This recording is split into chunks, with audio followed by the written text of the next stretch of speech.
Their job is to make money for the British trading companies that sent them here. The land they seize seems to be the right place to exploit. Forests and rivers, coasts and lakes owned by no one. But not all Native Americans succumb to European diseases. And this land is neither empty nor uninhabited. It is the land of the Powhatan. More than 14,000 people living in small communities, around 200 villages on the coast and along rivers, in large houses surrounded by cleared forests and mixed fields of squash, beans, and corn. These are farmers and hunters.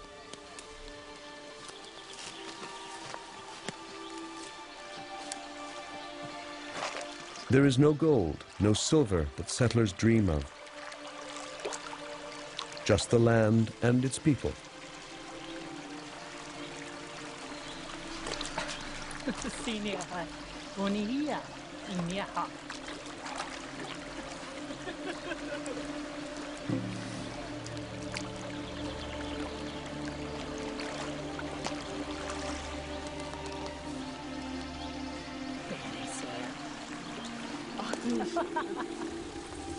For a while, the settlers and the natives managed to coexist.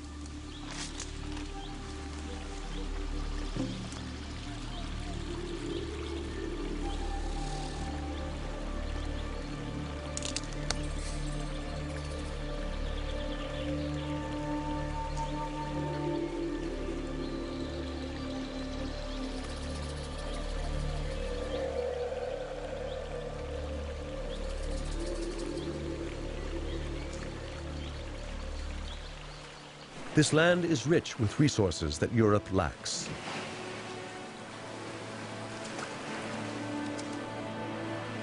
In the long run, resources that are far more valuable than gold and silver.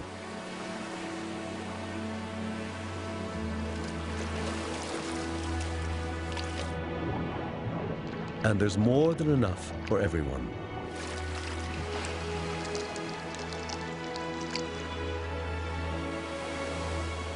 Europeans wanted to travel west to the great empires of Asia. Instead, the new world they find amazes them with its natural abundance. They discovered almost miraculous, unbelievable quantities of fish in these estuaries and rivers. One particular kind of fish which very much impressed settlers was the river herring, or alewife as it's otherwise called. And seasonally, these would ascend the rivers to spawn from the sea in their millions. For example, in the Potomac River near Washington, D.C., during the 18th century, something like 750 million alewife were caught just from that one river in 1 year. It was a remarkable abundance, and people described the rivers as having more fish than water. Whole shoals are caught in the settlers' nets. In the 18th century, hundreds of thousands of tons of cod are shipped in one single year, sent from North America to England, Portugal, and Spain. Fishing boats sink under the weight of their catches, and the colonies thrive. It takes only 200 years to achieve what had taken 1,000 years in Europe: overfishing. Fishing tends to remove the biggest, oldest individuals from a population, and by doing this, it changes the selective pressures on the population so that fish begin to grow more slowly. They reach reproductive maturity at a smaller size and earlier in life. And these things all reduce the productivity of a population.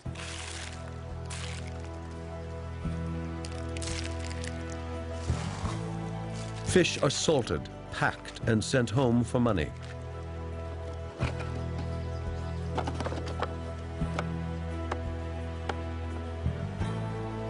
Along with them, the settlers send another resource that the Old World is desperate for: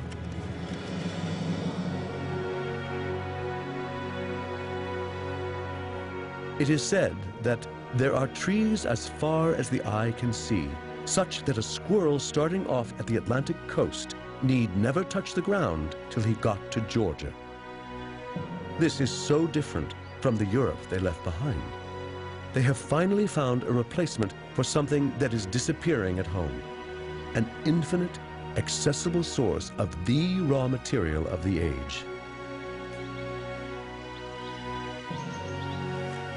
The forests must fall if the settlers are to succeed.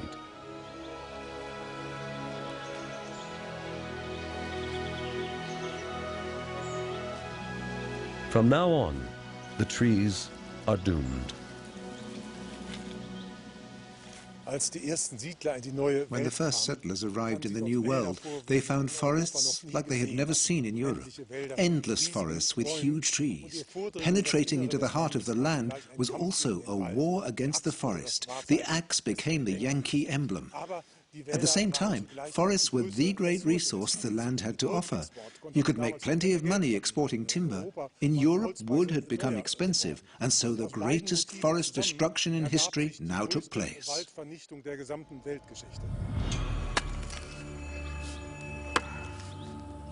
The clearing of forests that seemed to belong to no one and cost nothing goes so far that by the late 17th century, many areas of the Caribbean and Atlantic islands are completely bald.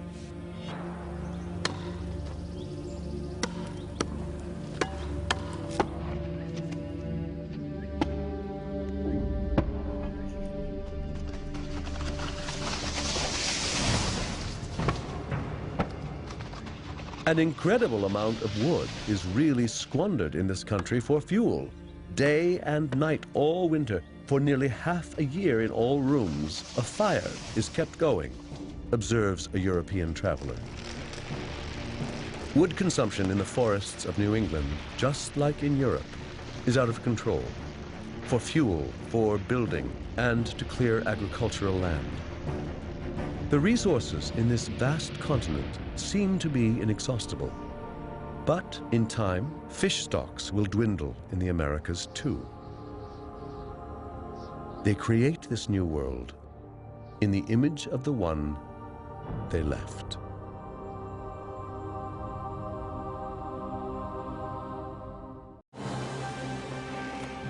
Europeans change America by what they take away, but they change this continent even more by what they bring with them.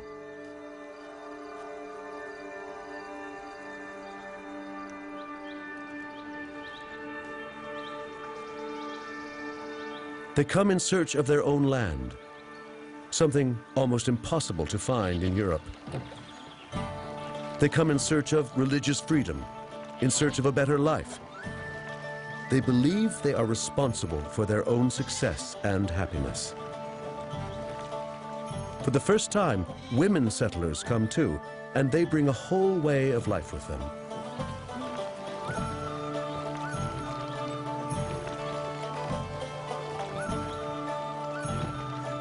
They bring animals and plants that are all new to the American continent.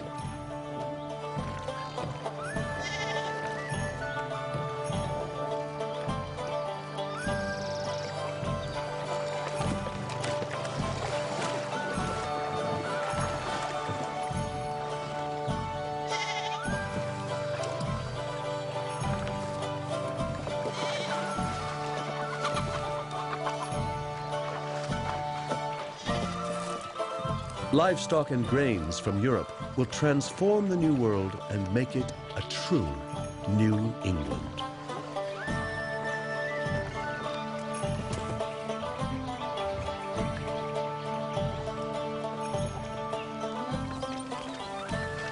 With the newly imported plow, they will leave little land untilled. These domesticated livestock and metal tools have never been seen on this continent. An environmental revolution takes place. In no time, their European wheat is growing in this foreign soil. Wheat, barley, oats, and rye are brought to America. But in the process, some less welcome guests hitch a ride.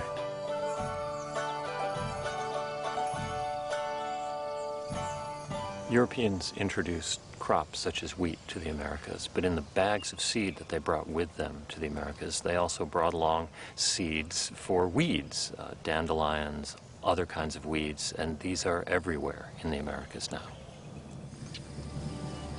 From the most insignificant weed to the continent's greatest mammal, the bison, nothing is untouched. America's native flora and fauna is forever changed.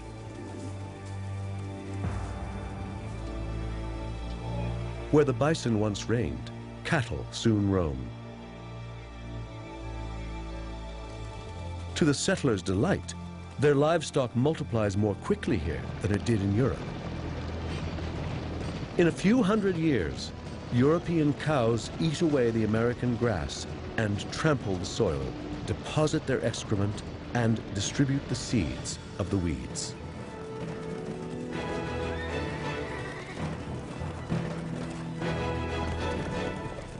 The invasion of European insects and animals changes the American landscape forever.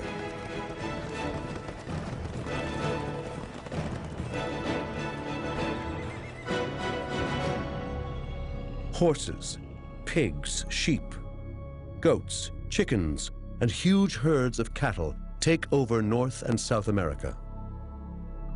The cattle alone doubles in numbers every 15 months and feed the settlers. The New World settlers defend themselves inside sturdy forts. But there are no shortages of any kind. Meat has become one of the cheapest foods in the Americas. They are the best fed people in the world.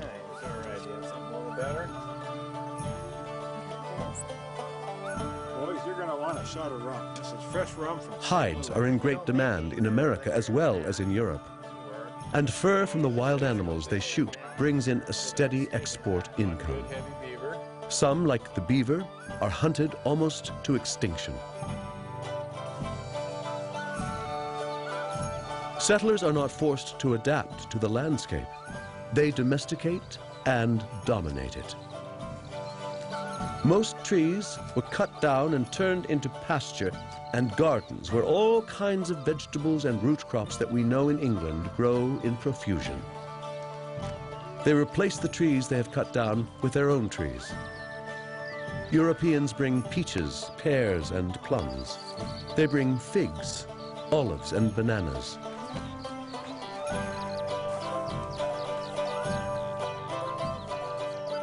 And their trees flourish.